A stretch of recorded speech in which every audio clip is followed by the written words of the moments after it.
Olá, meus amigos, sou o professor Márcio Peixoto de Processo Penal e hoje nós vamos tratar de um assunto muito perspicaz, um assunto que muita gente gosta, principalmente o pessoal da área médica, mas que gosta de paquerar um pouco de direito. Eles gostam também muito, que é a respeito do exame de corpo de delito, da cadeia de custódia, um assunto novo que veio com o pacote anticrimes e das perícias em geral. Meus amigos, esse tipo de assunto normalmente é cobrado fazendo exatamente a leitura do Código Processual Penal. E o artigo 158, ele vem abrindo esse capítulo do exame de corpo de delito. E o que diz esse artigo? Ele diz o seguinte: quando a infração deixar vestígios, será indispensável o exame de corpo de delito, direto ou indireto, não podendo supri-lo a confissão do acusado. Como assim, professor, ilumina meus caminhos? Calma. Keep calme. Quando eu digo vestígios, vamos imaginar aqui que o sujeito ele levou uma surra do seu vizinho. Ainda que não tenha deixado marcas, ele chega para o delegado e fala: olha, aconteceu isso e tal, uma lesão corporal. Deixou vestígios? Pode ser que tenha deixado. Se deixou vestígios, ele vai para um hospital fazer um boletim de atendimento médico, ou a IML, os institutos médicos legais. Os institutos médicos legais não existem apenas para tratar de pessoas que faleceram, mas pessoas vivas também que precisam ali de tratamento. Um laudo ou um parecer de equipe técnica, não exatamente dizendo se ele apanhou ou não, mas se é compatível com aquela história. Ah, eu tomei um soco no olho. O perito, ele não vai dizer que ele tomou um soco no olho, mas que aquela lesão, aquele vestígio é compatível com o que ele diz. Agora, pode ser que a pessoa demore a informar essa autoridade policial e tranquilamente as marcas ali já não existem. Então esse exame ele pode ser feito não de forma direta, mas indireta por meio de uma testemunha, por exemplo. Então deixou vestígios, não tem jeito, tem que ter o corpo de delito. E corpo de delito não é apenas em ser humano, não. Uma perícia pode ser feita, por exemplo, em um veículo que foi alvejado com vários tiros, em uma loja que foi assaltada, que alguém colocou uma escada e tem imóveis quebrados. Existe perícia, obviamente, para trabalhar com isso. Agora, uma coisa é certa, o acusado, ainda que confessar, não vai valer de nada, porque não podendo, olha o final do 158, não podendo supri-lo a confissão do acusado. Mesmo o acusado falando, eu bati mesmo, e se eu pudesse eu bateria de novo. Mesmo ele fazendo isso, ele confessando, vai ter que fazer o exame de corpo de delito. E claro, existe uma prioridade na realização do corpo de delito, quando se tratar, por exemplo, de violência doméstica e familiar. Tem 100 pessoas esperando atendimento. As mulheres que foram vítimas dessa violência, elas terão prioridade, assim como outros vulneráveis, como criança, por exemplo, adolescentes ou pessoa com deficiência. Tá bem tranquilo isso, bem light. E aí vem outro tema de extrema importância que caiu nos últimos concursos da Polícia Federal, da Polícia Rodoviária Federal, da maioria das polícias civis das unidades da federação, que é um tema chamado de cadeia de custódia. Quando eu penso em cadeia, a gente pensa em prisão, mas não tem nada a ver aqui a cadeia de custódia exatamente com prisão. Vamos lá. O porquê da cadeia de custódia? O que é cadeia de custódia? Quando eu pego o artigo 158-A, ele aduz o seguinte, que é o conjunto de todos os procedimentos utilizados para manter e documentar a história cronológica do vestido coletado em locais ou em vítimas de crimes para rastrear sua posse e manuseio a partir do seu reconhecimento até o descarte. Agora vamos imaginar, você fez um concurso, por exemplo, para a polícia, ou polícia militar, polícia civil, e aí você está na praia. Vamos imaginar Praia do Recreio, que é uma praia que fica lá no Rio de Janeiro, aí lá no finalzinho.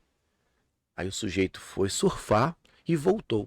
Eu não estou dizendo que todo maconheiro, pelo amor de Deus, eu não estou dizendo que o maconheiro, ele fuma maconha. No meu exemplo, esse maconheiro está fumando maconha. E aí ele sai, bota a sua prancha ali enterrada, pega o seu baseado do mal e simplesmente dá aquela baforada. Está possuído pelo mal, está atormentado. E aí você, policial, tá de longe ali no trailer, só olhando aquele cheirinho do mal invadindo ali as suas narinas, e você pensa, vou prender aquele cara, vou tocar o terror. E você tá se sentindo incomodado. Aí nisso vem um colega dele com 100 gramas de maconha na mochila. Fala, parceirinho, beleza? Ah, tô de boa e tal. Senta aí, toma aí. Toma. Eles estão dividindo pão. Aí chega um terceiro, 1 quilo de cocaína, Fernando. O que será que ele quis dizer, hein?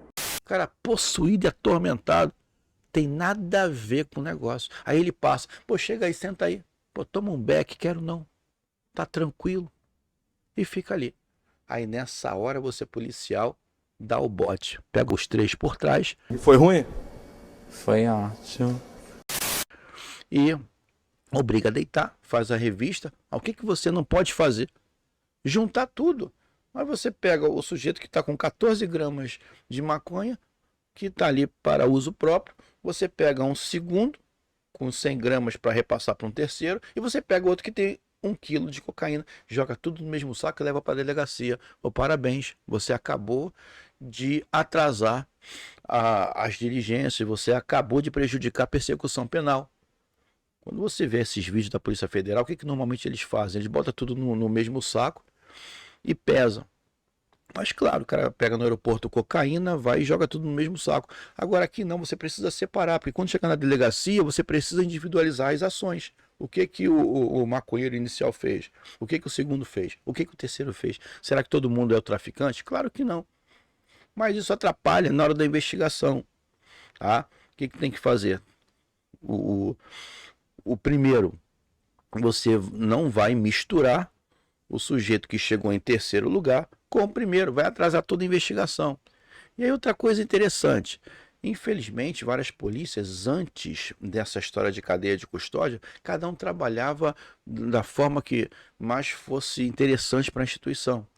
Existiam estados em que não tinham a padronização. Eu vou colher uma prova em um homicídio, vamos imaginar um local de crime, ou do tempo do crime. Existe uma matéria de medicina legal chamada tanatologia. Thanatos é morte, estudo da morte. Cronotanatognose, estudo do conhecimento da cronologia da morte. E aí está lá o corpo estendido no chão.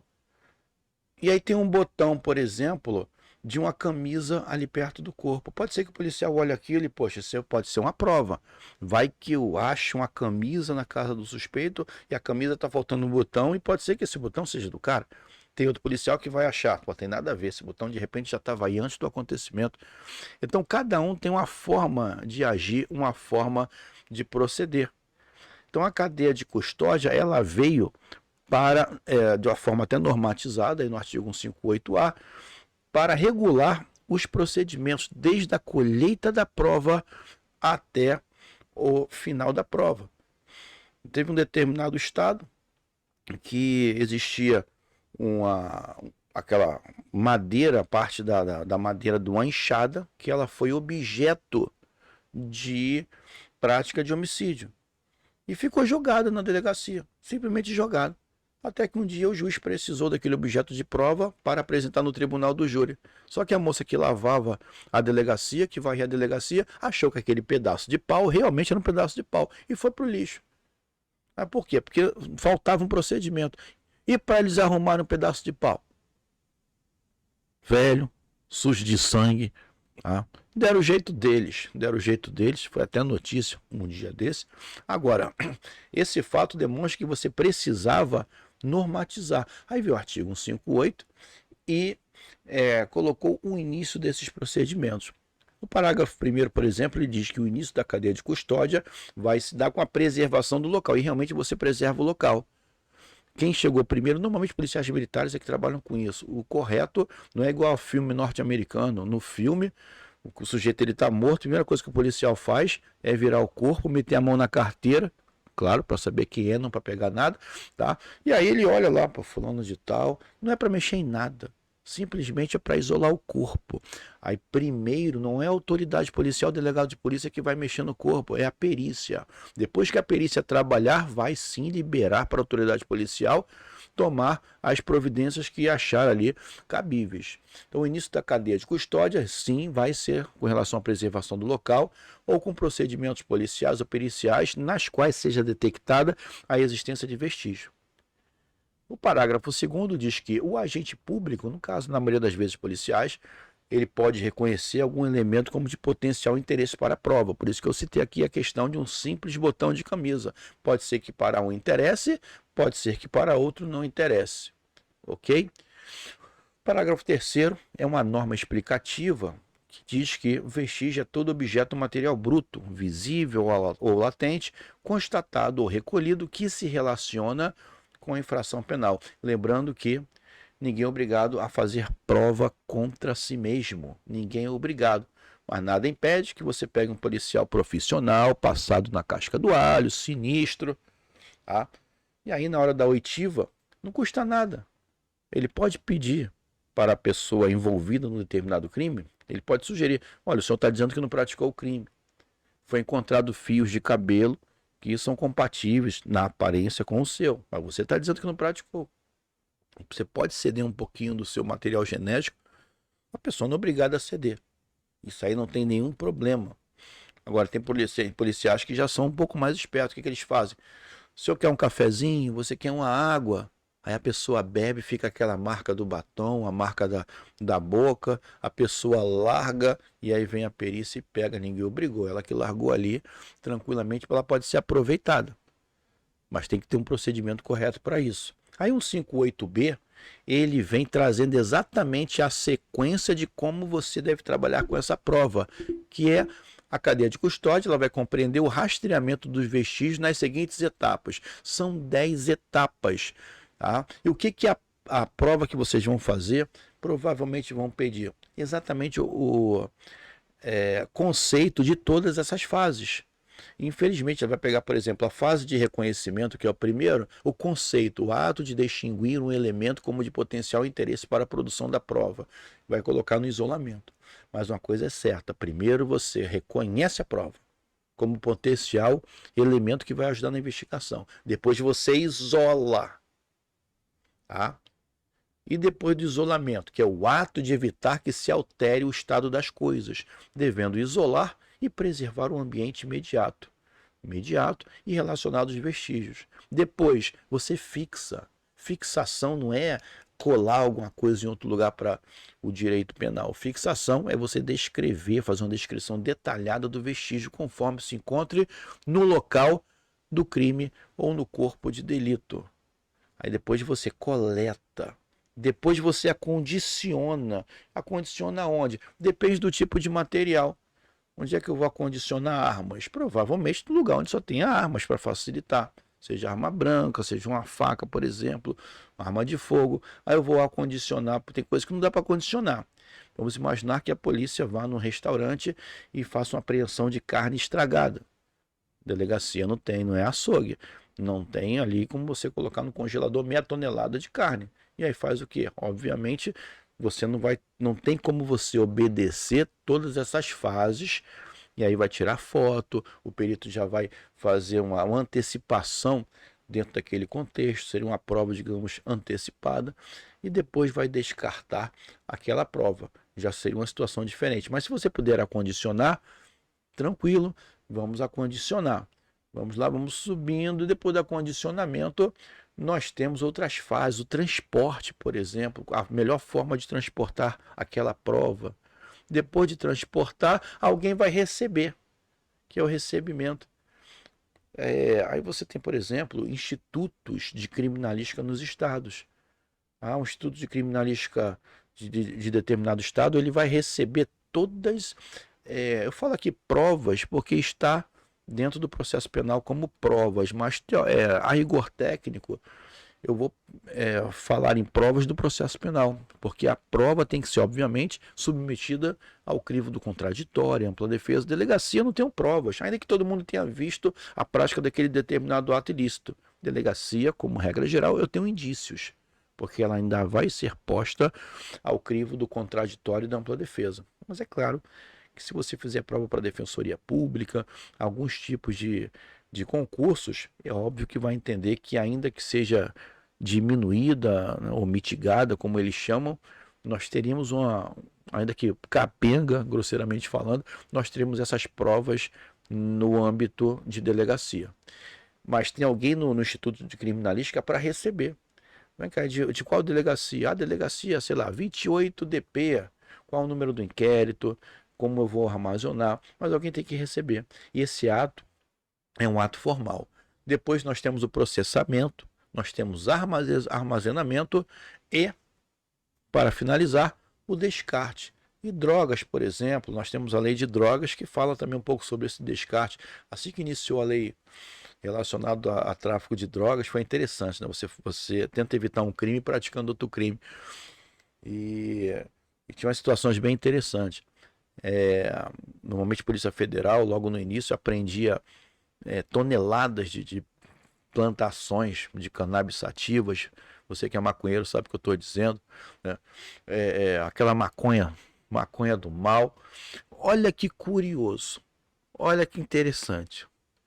O sujeito ele bota no caminhão maconha. Aliás, primeiro ele tacava fogo na maconha, ou seja, praticando crime ambiental. Você tenta retirar a maconha de um lado e, de outra forma, pratica um crime ambiental, jogando fumaça ali na atmosfera e tal. Depois eles tiraram do local, botavam no caminhão e começaram a utilizar crematório de cemitério. E aí você imaginava o que acontecia, né?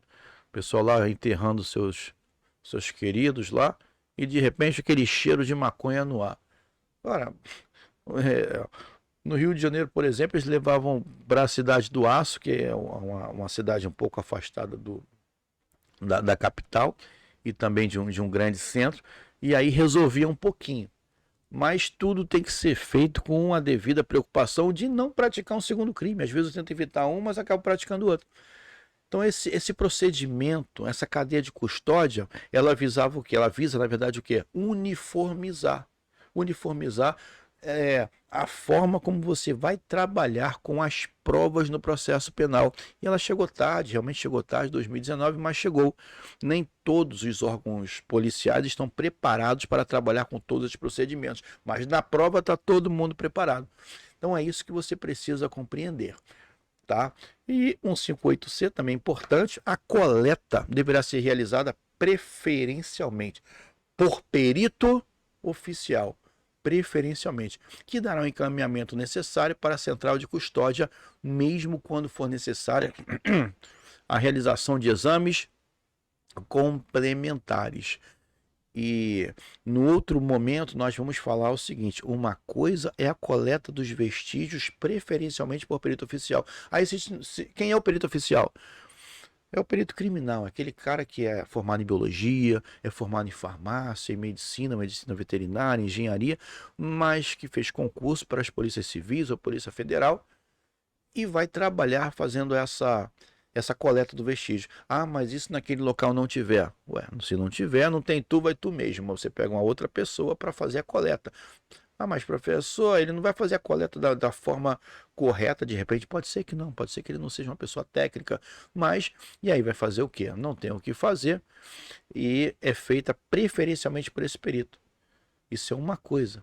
Agora, para dar um laudo, por exemplo, nós temos um outro artigo que vamos tratar em outro momento, mas que tem que ser sim por um perito oficial. Aí, na falta dele, por duas pessoas com curso de nível superior, que vamos ver isso em outro vídeo. Mas aqui é só para coleta de vestígios. É preferencialmente por perito policial. Ok? Caros amigos, não sai daí não, que nós vamos ter a continuação desse vídeo. E outra coisa, não esqueça aí de dar o like profissional, dá o like, se inscreva no canal.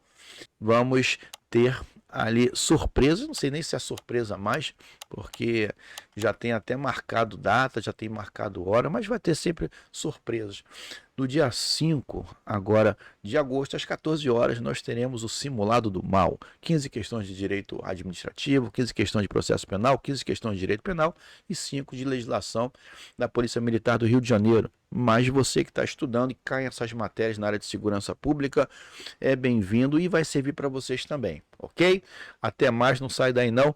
Bye!